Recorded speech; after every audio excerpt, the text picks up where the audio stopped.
Uh, Hello, everyone. My name is Robert Macfarlane. Can you all hear me okay at the back there? Excellent. So I'm a British writer, and I would just like to begin, though I'm very conscious I only have 5 minutes, and Marie-Andrée is patrolling behind both my shoulders, ready to intervene. But I will just begin by saying how happy I am to be part of what's already very clearly a convivium.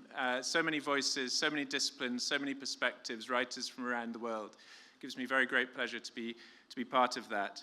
If I've understood the invitation correctly, it's that we are being asked to imagine a world otherwise, that we're being asked to undertake a thought experiment in possibility. We need that right now. I've been trying to think what the collective noun for dreams might be, and I suspect it might be something like a radiance of dreams. So we hope to give you a radiance of dreams as opposed to a heaviness of nightmares within which we increasingly live. My subject as a writer is nature.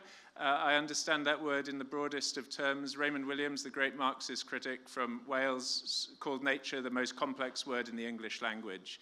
I think he's right. I'm never going to run out of things to write about. But I thought I would just give 2 dreams. Thank you. Yes, there we go.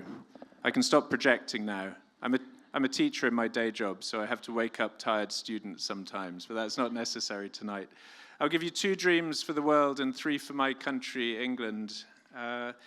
They're all dreams which come in response to nightmares, and they're all possibilities, I believe, for about 20 years hence. The first is a dream in which ecocide has become a crime in international law. The punishability of large-scale, system-scale destruction of the living world, of ecologies. Many of you will know, of course, that the International Criminal Court has a mandate to prosecute a very small range of crimes. There's an extremely interesting and momentum-gaining initiative currently underway to raise ecocide into that level of crimes. And the ICC then would have the mandate to investigate and prosecute individuals who would otherwise evade accountability for that crime. The second, associatedly, is to see the extension of the rights of nature movement, this idea that rivers, forests, mountains themselves are living entities, living beings who should be regarded not as the object of use, but as the subjects of rights.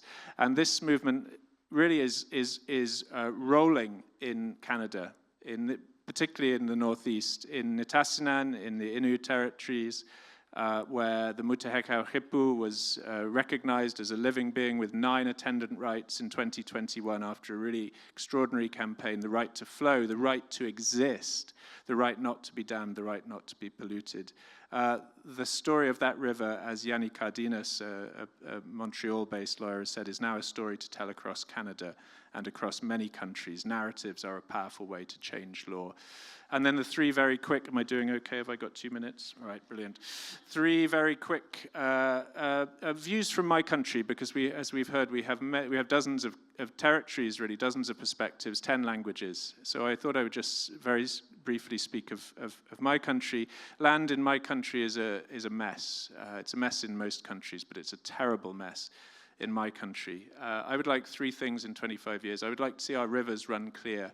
I would like to see our rivers swimmable. I would even dream of wanting to see them drinkable. At the moment, we have not a single river in England, Wales, and Northern Ireland which is in good ecological health. It is a catastrophe at the tail end of 14 years of Conservative government and a longer history of privatization. So our rivers running clear.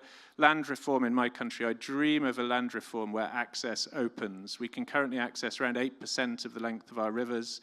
We have unrestricted access to only 8% of land area. It's a disastrous system, and there is a wonderful, exciting movement in my country to open access up, which I'm part of. It's called the Right to Roam movement.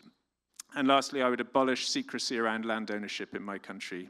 We have drastically secretive, disguised, and incomplete land registry, and if you don't know who owns land, then you are stuck at the very first point. So I would like to see the land registry completed. It would now cost you £72 million sterling if you wanted to know who owned every bit of registered land in England and Wales.